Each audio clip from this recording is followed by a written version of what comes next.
Hi guys எல்லாருக்கும் வணக்கம். மறுபடியும் ஒரு இன்ட்ரெஸ்டிங்கான வீடியோல உங்களோட சந்திக்கிறதுல மகிழ்ச்சி. இந்த சின்ன தோட்டத்துல எங்களோட நாட்கள் தினசரி நாட்கள் எப்படி நகருது அப்படிங்கறத பத்தி தான் இந்த வீடியோ. இந்த சேனலோட நோக்கம் பாத்தீங்கன்னா உங்களுக்குலாம் தெரியும். நமக்கு தேவையான உணவு, இறைச்சி, முட்டை, காய்கறி, பழங்கள் இது எல்லாத்தையும் விஷம் இல்லாம குறைஞ்ச அளவுலயாவது ஒரு குறைஞ்ச சதவீதத்திலேயாவது நாமளே உற்பத்தி பண்ணிக்கணும் அப்படிங்கிற ஒரு நோக்கத்துல ரொம்ப நாள் கனவு. ஸோ அந்த கனவை பூர்த்தி செய்யற மாதிரி தான் வந்து இந்த இடத்த வாங்கணும். நிறைய பேர் வந்து இதோட சைஸை கேட்குறீங்க. இது வந்து மொத்தமாவே வந்து 1/4 ஏக்கர்ல பாதி, அவ்வளவுதான். ரொம்ப பெரிய இடம்லாம் கிடையாது. இது வாங்கின விலைக்கு வந்து பாத்தீங்கன்னா இங்க இருந்து நான் இன்னும் கொஞ்சம் தூரமா போயிருந்தேன்னா மேபி என்னால் வந்து 1 ஏக்கர் கூட வாங்கியிருக்க முடியும். கிட்டத்தட்ட பார்த்தீங்கன்னா ஒயிட்ஃபீல்ட் ரயில்வே ஸ்டேஷன்லேருந்து வெறும் 7 கிலோமீட்டர், கேஆர்புரத்துல இருந்து ஒரு 12 கிலோமீட்டர் வரும். ஸோ அவ்வளோதான் இதோட டிஸ்டன்ஸு. ஸோ ரொம்ப கிட்டையே எடுத்ததுனால ஒரு சின்ன இடத்த தான் நம்மளால் இந்த விலைக்கு எடுக்க முடிஞ்சுது. பரவாயில்ல, இடத்த சுருக்கிட்டோம். ஏன்னா இதே நாம வந்து கொஞ்சம் தூரமா போய் எடுத்திருந்தோம்னா தினசரி நம்மளால இங்க போய் தோட்டத்துக்கு போய் வேலை செஞ்சிருக்க முடியாது. இவ்வளோ மாற்றங்களை வந்து நம்மளால பண்ணியிருக்க முடியாது. இடம் மட்டும் தான் பெருசா இருந்திருக்கும். ஸோ அதனாலதான் வந்து நாம வந்து சின்னதா இருந்தாலும் பரவாயில்லன்னு சொல்லிட்டு கிட்டேயே வாங்கியிருக்கோம். காலையில் எழுந்த முதல் வேலை பார்த்தீங்கன்னா எழுப்புறதே ரைனோ தான். ஸோ எழுந்த உடனே அவரை கூப்பிட்டு போய் வாக்கிங் போயிட்டு அப்படியே வருவோம். வந்து ஒரு 15-20 மினிட்ஸ் கழிச்சு ஆடுக்கு தீனி வைக்கிறது, தண்ணி வைக்கிறது, கோழிக்கு தீனி, தண்ணி, ஸோ ஏதாவது க்ளீன் பண்ண வேண்டியது இருந்ததுன்னா க்ளீன் பண்ணுறது, இதெல்லாம் சேர்த்தா மொத்தமாக எனக்கு வந்து ஒரு 1 hour டைம் எடுக்கும். ஸோ இதெல்லாம் முடிச்சதுக்கு அப்புறமா தோட்டத்துக்குள்ள வந்தோம்னா தோட்டத்தில் பார்த்தீங்கன்னா சும்மா கொஞ்ச நேரம் சுற்றி வருவேன். எந்தெந்த செடி எப்படி இருக்கு, எந்தெந்த செடி பூச்சி தாக்கி இருக்கு, ஸோ எந்த செடிக்கு எந்த மாதிரியான பராமரிப்பு வேணும், ரொம்பலாம் பண்றது இல்லை. ஸோ இருந்தாலும் மேலோட்டமாக அதை பார்ப்போம். அதே நேரத்தில் இன்னைக்கு சமையலுக்கு தேவையான காய்கறிகள் ஏதாவது இருக்கா அப்படின்னு பார்ப்போம். வாரத்தில் 3 நாட்கள் வந்து பார்த்தீங்கன்னா நம்மளோட தோட்டத்து காய்கறிகளையே சமைச்சு சாப்பிட்ற மாதிரி தான் இருக்கு. நேற்று பார்த்தீங்கன்னா நிறைய காராமணி டபுள் பீன்ஸ் அறுவடை பண்ணோம். அது கூட நம்ம தோட்டத்திலேயே வளர்ந்த பச்சை கத்திரிக்காய், ஒரு 4 கத்திரிக்காய், இந்த காராமணி, டபுள் பீன்ஸ், பச்சை கத்திரிக்காய் இதையெல்லாம் போட்டு அது கூட கொஞ்சமா கருணக்கிழங்கு, 4 உருளைக்கிழங்கு, 2 முருங்காவை வெட்டி போட்டு சிறப்பா ஒரு காரக்குழம்பு பண்ணோம். உண்மையிலேயே சான்ஸே இல்லை, செம்ம டேஸ்டா இருந்தது.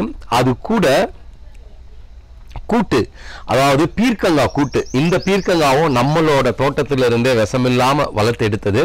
அவ்வளோ டேஸ்டா இருந்தது, அவ்வளோ இனிப்பா இருந்தது, சான்ஸே கிடையாது. ஸோ பீர்க்கங்காய் கூட்டு, காரக்குழம்பு சொல்லவே தேவையில்லை, செம்ம காம்பினேஷனு. அது கூட பார்த்தீங்கன்னா புதினா சட்னி. இந்த புதினா துவையல் அவ்வளோ அருமையா இருந்தது. இவ்வளோ மனம் நிறைந்த ஒரு புதினாவை வந்து நான் சாப்பிட்டதே கிடையாது. செம்ம மனமா இருந்தது. ஸோ இது கூட ஒரு அப்பளத்தை வச்சுக்கிட்டு சிறப்பான ஒரு லஞ்சு. ஒரு வேளை சாப்பிட்டாலும் இந்த மாதிரி சாப்பிடணும். இதுக்கெல்லாம் உண்மையிலேயே சொல்றேன், கொடுத்து வச்சிருக்கணும். ரொம்ப டேஸ்டா இருந்தது, ரொம்ப சுவையா இருந்தது. நம்ம விஷம் இல்லாம வளர்க்குற இந்த மாதிரியான காய்கறிகளோட டேஸ்டே வேறையா இருக்கு. அதுலயும் இந்த புதினா வந்து நான் லைஃப்ல இப்படி ஒரு புதினா சாப்பிட்டதே கிடையாது. அவ்வளோ மனமா இருந்தது, அவ்வளோ சுவையா இருந்தது. நீங்களும் உங்களுக்கு தேவையான உணவை குறைஞ்ச அளவுலையாவது நீங்களே உற்பத்தி பண்ணிக்கணுங்கிற நோக்கத்தை உருவாக்கணும் அப்படிங்கிறது தான் நம்மளோட நோக்கம். கண்டிப்பா ஒருத்தர் 2 பேர் இதை தொடங்கினீங்கன்னா கூட எங்களோட நோக்கம் நிறைவேறினதா நாங்கள் வந்து சந்தோஷப்படுவோம். அதுக்கடுத்து உணவு தேவையில் வந்து பார்த்தீங்கன்னா முக்கிய பங்கு வகிக்கிறது காடைகளும் கோழிகளும். இவங்களோட முட்டைகள் வந்து எங்களுக்கு மிகப்பெரிய ஒரு சப்போர்ட்டாக இருக்கு. பல நேரங்களில் வந்து பார்த்தீங்கன்னா இந்த முட்டையே போதுமானதாக இருக்கு. இது பாருங்க, இன்னைக்கு கிடைக்கிற முட்டை இது. ஒரு வாத்து முட்டை, 3 தரமான நாட்டுக்கோழி முட்டை. ஸோ காலையிலேயே வந்து இது உள்ள எடுத்து வச்சிருவேன் கிளீன் பண்ணும்போது. பாருங்க, இதெல்லாம் இன்னைக்கு ஒரு நாள் கிடைச்ச முட்டை. நாங்க பிளஸ் ரைனோ எல்லாருமே சாப்பிடுறோம். ஆமா, முட்டை வந்து தொடர்ச்சியா கிடைச்சிக்கிட்டே இருக்கு. முட்டைக்கு பஞ்சமே கிடையாது. ஏற்கனவே நேற்று எடுத்த முட்டைகள் கொஞ்சம் இருக்கு. இன்னைக்கு நைட்டு பாத்தீங்கன்னா வெறும் இந்த முட்டை கூட ஏதாவது ஒரு ஃப்ரூட்ஸ், பப்பாயாவோ இல்ல போமோகிரானட்டோ இருந்தா போதும், இரவு உணவை சுகமா முடிச்சிட முடியும். இதுதான் நம்மளோட கனவு. நம்மளோட கனவு ரொம்ப ஸ்லோவா நிறைவேறிட்டே வருது. நிறைய பக்கத்துல இருக்கவங்களுக்கும் கொடுக்குறோம். எங்களோட தேவை போக வீட்டுக்கு வர்றவங்க, சில ஃப்ரெண்டு, பக்கத்தில் இருக்கிறவங்க, இவங்களுக்கெல்லாம் வந்து அப்பப்போ ஒரு டசன் முட்டையை சும்மா ஃப்ரீயாக கொடுக்கறது. ஸோ சந்தோஷமா இருக்கு. அந்த அளவுக்கு முட்டை உற்பத்தி வந்து அதிகமாக தான் ஆயிருக்கு. இது மட்டும் இல்லாமல் இந்த முட்டையிலிருந்து குஞ்சுகளையும் உற்பத்தி பண்ண ஆரம்பிச்சிட்டோம். ஸோ அடுத்து அவங்க வந்து கறிக்கு தயாராகிடுவாங்க. ஸோ இதுக்கப்புறம் தொடர்ச்சியாக வாரத்துக்கு ஒரு முறை காடை வந்து இறைச்சி கிடைக்கும்னு நினைக்கிறேன் நான். இப்போ வந்து 30 காடைகளை வந்து அவியத்தில் வச்சிருக்கோம். ஸோ தொடர்ச்சியாக நமக்கு தேவையான இறைச்சி, முட்டை, காய்கறி, பழம் இது எல்லாத்தையும் உற்பத்தி பண்ணணுங்கிறது தான் நம்மளோட நோக்கம். இன்னும் ஸ்ட்ராங்கா இருக்கானுங்க பாருங்க, உளுந்தும் உடையில.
கண்டிப்பா இந்த வீடியோ ஒரு பயனுள்ள வீடியோவா இருக்கும்னு நினைக்கிறேன். இந்த வீடியோ பிடிச்சிருந்துச்சுன்னா அந்த லைக் பட்டனை தட்டி விடுங்க, மறக்காம சப்போர்ட் பண்ணுங்க. மறுபடியும் ஒரு இன்ட்ரெஸ்டிங்கான வீடியோவில் சந்திப்போம். நன்றி, வணக்கம்.